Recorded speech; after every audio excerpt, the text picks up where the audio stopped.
haircut. I know that before anybody makes any jokes or says anything. I know that.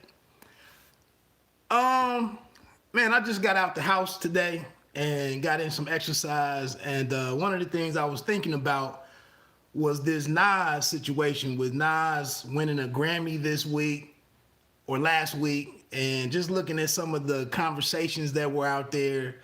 I got a couple of responses to some comments that I made about Nas on some other videos. And I'm just like, what the hell is going on in the world where we can't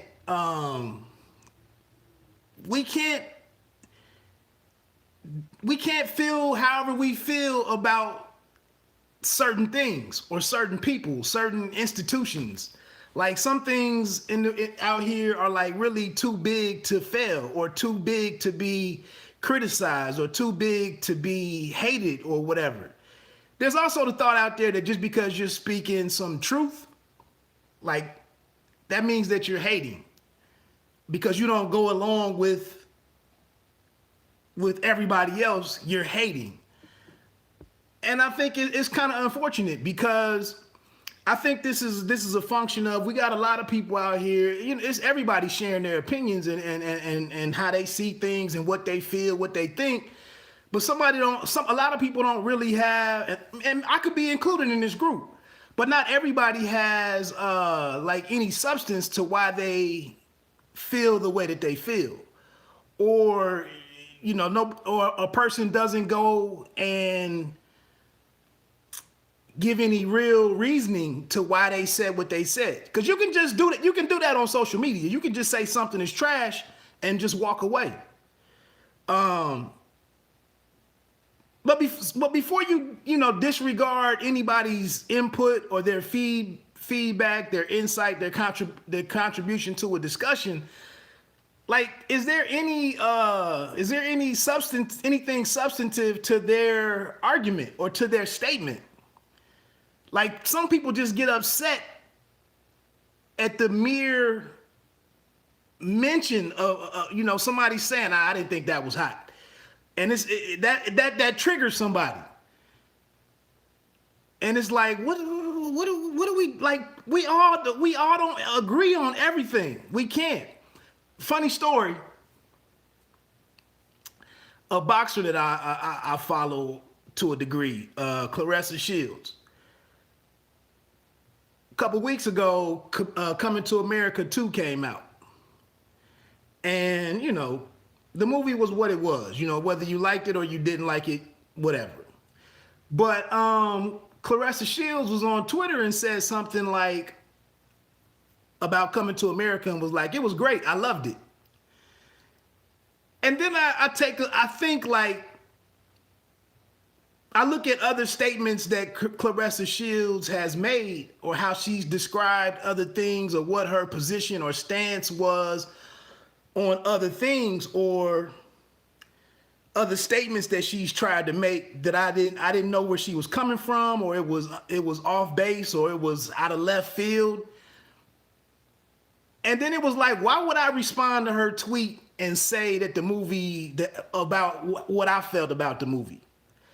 Like, I see why she likes the movie. I can see what her conversation and her thought process was on other things. And it's very easy to see why Clarissa Shields, and I'm not trying to say she's dumb or stupid or whatever. I'm just saying, when you know people and you know how they view certain things, you get an idea of how they view everything. And I could see why that movie would be great to her. I could see, because I've listened to her talk about a couple of other things. So with Nas,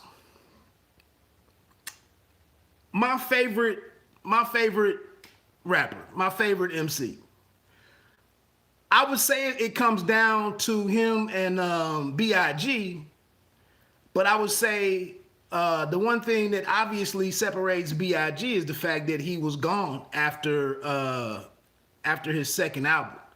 He was killed at 25, 26, or 24.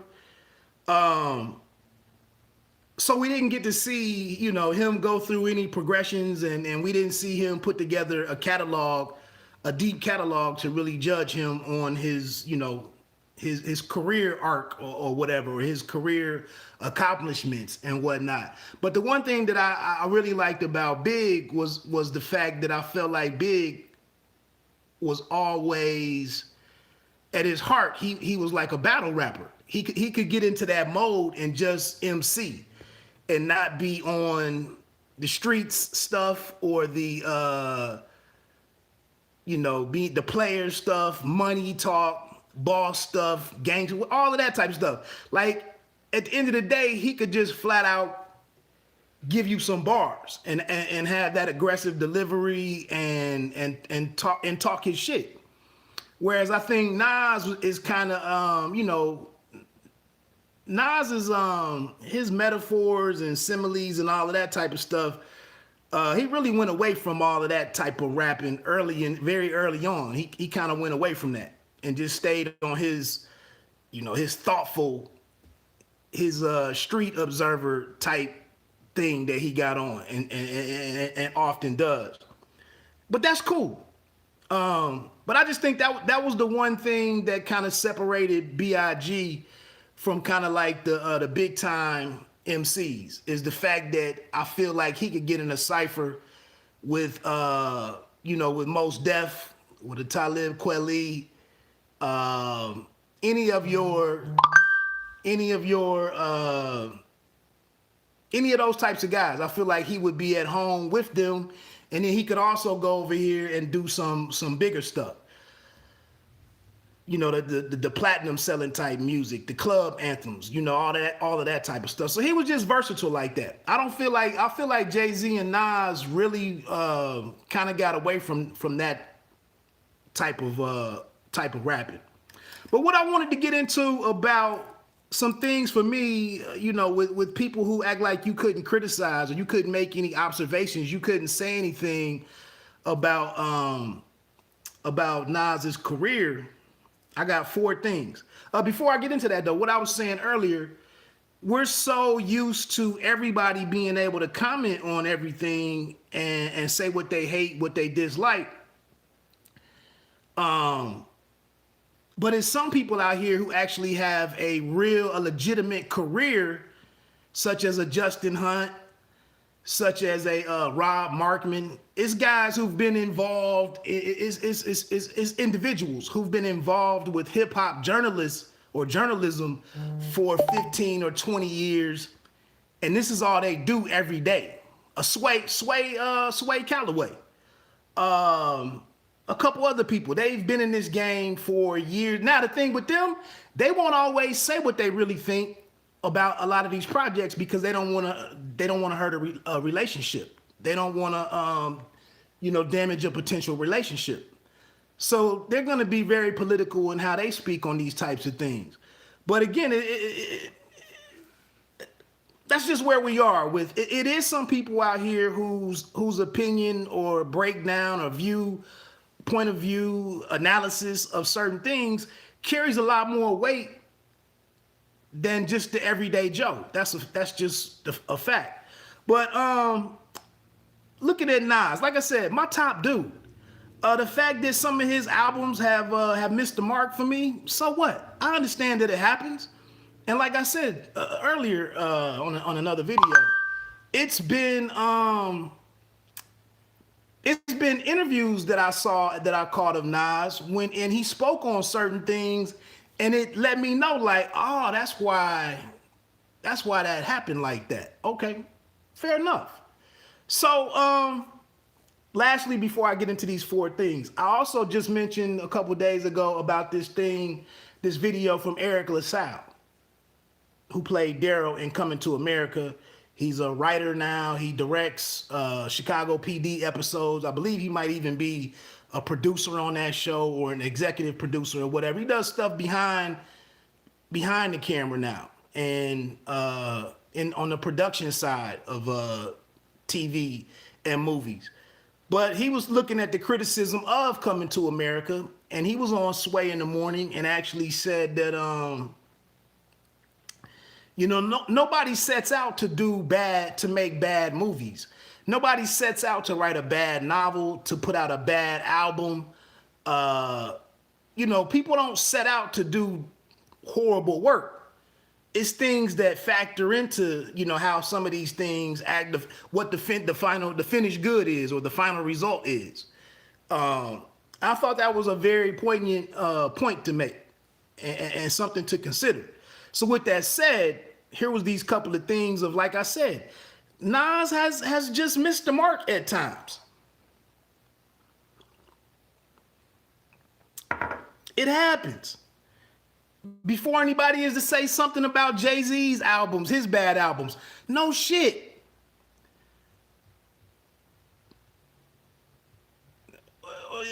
Or any, you know, a couple people responded to me. Anybody who makes albums for 20 years, has a 30-year career, is gonna have some misses and some missteps and some, no shit. Duh. But so one thing, for the people who want to be who don't want you to question anything that Nas ever did, and don't want you to judge anything that he did harshly or be critical of it. The Nasir album, not one of my favorites. You know, my thing with Nas is like, how did Kanye convince Nas that the tracks, the 7 tracks, 8 tracks, or whatever it was, how did he convince Nas that shit was hot when it wasn't? And this is one of my as a Nas stan, this is one of the things that I had to accept. Like, Nas just didn't really always care about how an album sounded. You know, it wasn't the production or working with certain producers, or he must not have approached music from that perspective. Based on the quality of what we got, he couldn't have. And if you don't, I understand that. I can understand that. Like I said, I just don't think Nas was all that much in love with the process of making an album. It's an arduous task. He might just be a guy that just wants to be creative in the way that he's creative, and doesn't want to dig into the minutia of, you know, all that other shit. And this is kind of evidenced by the fact of how dope Illmatic was. When these 4 producers came together and wanted his album to be great. They wanted that to be a seminal work of hip hop. And he didn't have to do nothing but write. And that's when Nas has been great, when all he had to do was just like be the scorer or the shooter. But if he has to oversee everything, we seem to run into problems.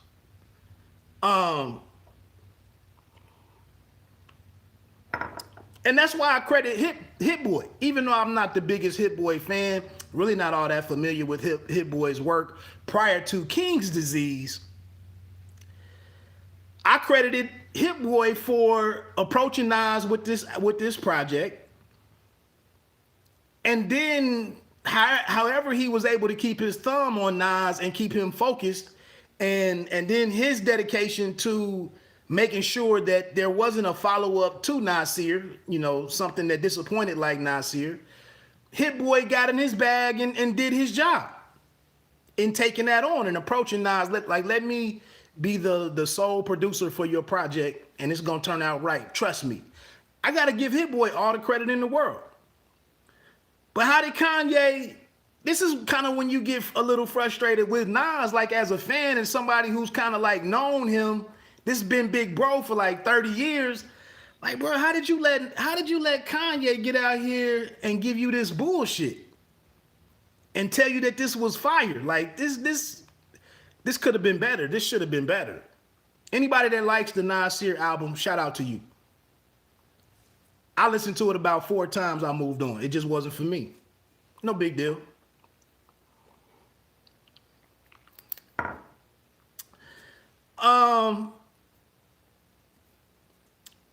Similar question. When I'm looking at Nas and like why some of this stuff has happened, why was Common able to work with Kanye and make B, the album B. He got a Grammy nomination for that album. It was one of his best-selling albums. It was like one of only 2 albums for Common that went gold. What did Common do to make sure that his union, his alliance with Kanye was so successful? Again, maybe Nas just doesn't care as much as a lot of us care. That's what I gotta believe that.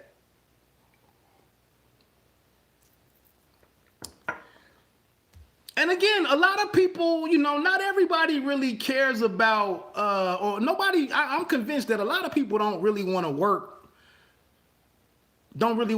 hard.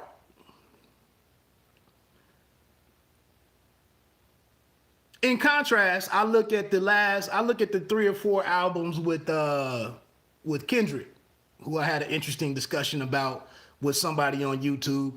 I look at the sound and the production of the projects from Kendrick with the Section 80 or Section 8.0, whatever it was. Good Kid, Mad City, To Pimp a Butterfly, Damn. He got a different interest. He's got a different objective with how his music sounds.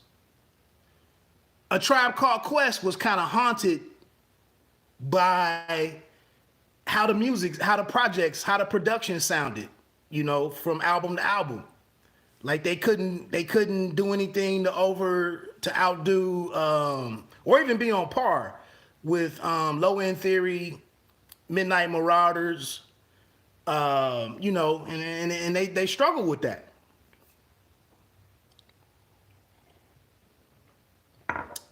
But why was Common able to come out with this dope ass record, this career defining record, when he worked with Kanye? So I don't know if Kanye was just, you know, Kanye was the old Kanye at that point. He was really locked in. This was when he was making a beat every day for 5 summers, Kanye, for 5 summers straight or something, whatever that line was. But why was he able to do it? Again, I just don't think Nas is all that much into the record making, the album making process. Another point that I would speak on, or I would bring up, Distant Relatives.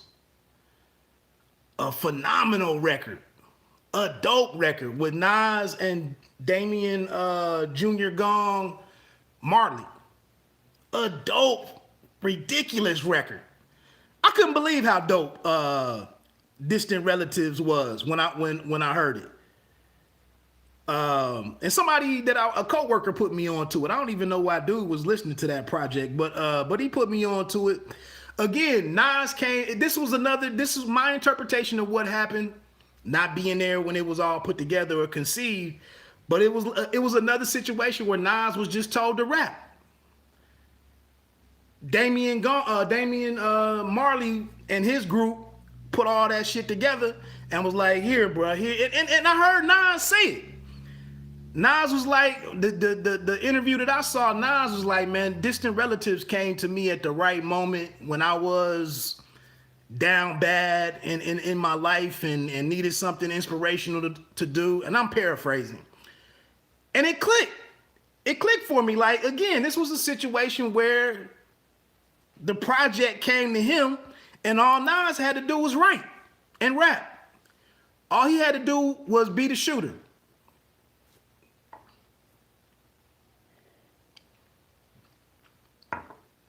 He didn't have to lead the team. He didn't have, you know, there was no expectations for that project. He just came in and did his thing. Worked out great for us Nas fans. Phenomenal album. The last joint on there, it pissed me off that the world wasn't, what was that, Sons of Jacob or Sons of Africa or whatever it was. That shit was, we rarely get rap songs like that. The sleeping sons of Jacob, something must wake up, something. Africa, I can't remember the name of that one, but that was a phenomenal record. Phenomenal project. Lil Wayne was on there. I think Lil Wayne was on that album. Another issue that I think is a valid is a valid knock against Nas. The whole Streets Disciple project. Some of these people that responded to me and replied to my comment earlier this week. We just gonna act like Streets Disciple never happened? The brother went out here to make a double album. Like if you set out to make a double album, not even just in hip hop. If you put out there that I'm going to make a double album, like that is a statement that I'm going somewhere with this. I'm setting out to do something that's unprecedented. Trying to put some timestamps on here. Everybody can't do it. Everybody doesn't do it. It's a reason why only the big boys, Nas made one, but I'm talking about B.I.G. with Life After Death. I'm trying to catch up on the live. What other statements did Shields make to tell you it makes sense? Just the way that she explained, just the way that she's explained her career. The fact that she said she could beat up Triple G, or that she could beat up Keith Thurman. Just simple stuff like that. And the reasoning that she used, and I'm like, okay, I see how something that I would look at as pretty simple, I would see where that would appeal to her. It was stuff like that. Even when she made the statement about, even when Claressa Shields made the statement to sell her last fight, she said that the Mary-Eve Dacaire had 17 wins, no knockouts. And then she said, I have 10 or 11 wins with 2 knockouts. But that doesn't mean that we don't have power. Both of us have excellent power. For me, it's Nas greater than Biggie, just based on influence when live at the barbecue hit. It was a game changer. I agree with that. I don't have anything against that. I totally agree with that. But let me finish this up though. I was getting ready to get off of here actually. But like I said, I think it's a valid, as a Nas fan, as Nas being my #1 dude for years. Streets Disciple was kind of embarrassing. You know, I mean, you couldn't even defend, because you talk with other people who have other artists as their #1. And when they do certain things, you know, you get that call. Though, do you hear his new album? You see his new video? When Streets Disciple came out, I'm like, man, I can't do nothing with this shit. Well, this shit is trash. I mean, it was a bad album.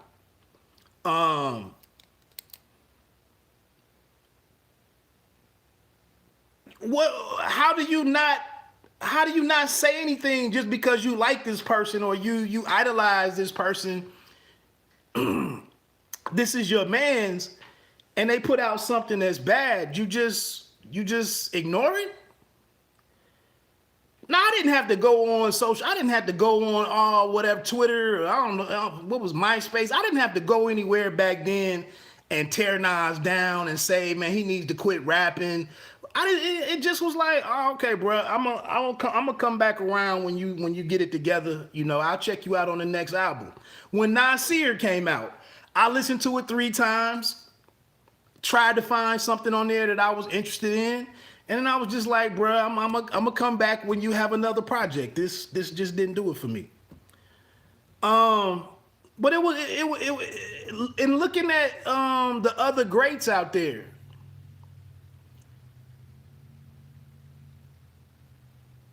Who did a double album? Big, Pop, All Eyes on Me.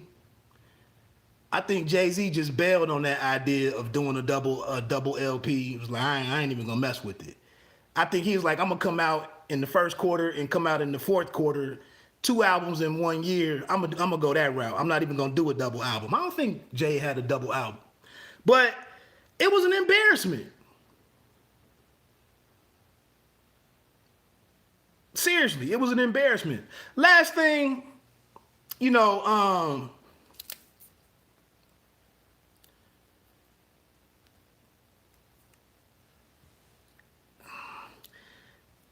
A weird thing about Nas is taking these pop songs like Toto's Africa and Tears for Fears, Everybody Wants to Rule the World. Nas took those songs and made, sampled those to make songs. I didn't hate neither one of them. New World on Nostradamus and Rule. I can't remember what Rule was on, but these records, they don't work for everybody.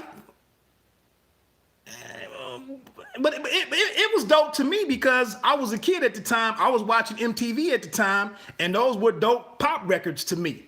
So when they popped up on the album, I wasn't critical of Nas for those songs, but I'm just like, okay, bruh. I mean, and that's all it is, man. I mean, like I said, some of the stuff that I said, I didn't even make a really strong comment against Nas on the videos that I was watching. I just said something simple, like, it's been some Nas projects out there that you really couldn't defend them. But that's your guy, and you know that your guy he swung and missed. And I got people coming, you're not a real Nas fan.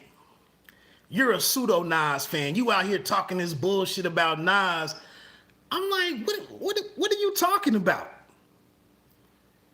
Anybody that has a 30-year career is gonna have some bad years. Jay-Z has a bunch. I can tell you, I haven't bought a number of Jay-Z albums. I probably have not bought more Jay-Z albums than I have bought Jay. If Jay-Z has 15 albums, I might have bought 6 of them. That's just how I roll. Not saying all of Jay-Z's albums were trash. I'm cool with buying the stuff that I like and supporting the stuff that I like. Nas, I bought all of Nas's shit. The only album from Nas that I didn't buy was Street's Disciple. That's the only one. That's the only one. I got some Nas albums and they didn't make it to new music comes out on what, Tuesday? It used to, back in the day when you had to go to the record store. I think new music came out on Tuesday. It was a couple of albums from Nas that by Friday, I threw it in the pile and was like, I didn't get that one, bro. I didn't.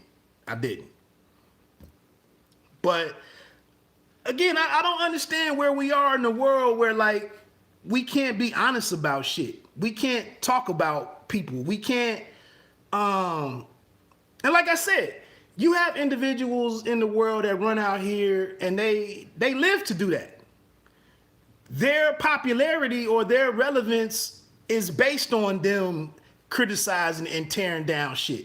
I don't do that. That's not my thing. If I'm gonna sit here and say that something is bad or poor or I didn't get it, I'm gonna give you some reasons why I didn't get it. I'm gonna try to step in that person's shoes and understand, what happened. On the King's Disease album, I didn't like everything on there, but I felt like it was going to be a successful album for him. I really did. And I was glad that it won a Grammy, to be honest.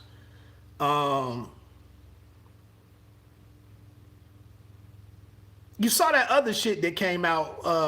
Who did that? Swizz Beatz. The song that came out with Swizz Beatz. You see how that one just kind of disappeared. I didn't really care for that song. I didn't really get it. Even the song on Judas and the Black Messiah, the EPMD song, I felt like that was a song that didn't make it on the King's Disease. Hit Boy produced it. Hit Boy produced a lot of the songs on Judas and the Black Messiah soundtrack. I think they were like, yeah, let's throw this on here, and it was okay. It wasn't one of the better songs on the album for me. Again, can we be honest about stuff? My wife just came home. Let me jump off here, man. Again, man, shout out to Nas on winning his first Grammy, man. I don't understand what all the negativity was about. I don't know why people had to go out here and defend Nas this week and all that shit, whatever. You know? Whatever. Anyway, pay me no mind. Perfect title. You don't have to be great to start, but you have to start to be great. Peace.